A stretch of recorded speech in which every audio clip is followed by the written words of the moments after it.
After learning the sounds of each letter, we are going to learn about two-letter words.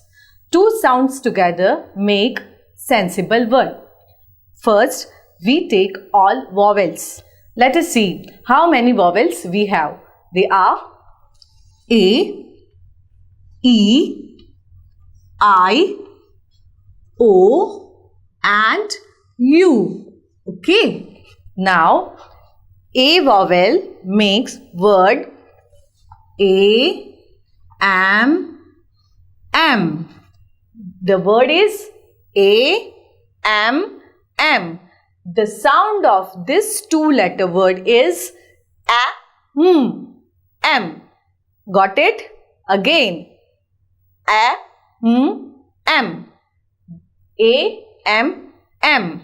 Now, second, A, N, N. A, N, N.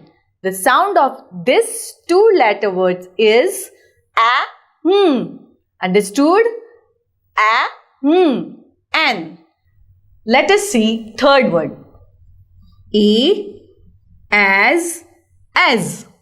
The sound of this two-letter word is a, as. A, as. Okay? Now, further, fourth one. A, T, at. The sound of this two-letter word is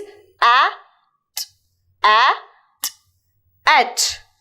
Now, we repeat the all A, M, that is a, A, N, that is a, The other one, A, as, that is a, Next one,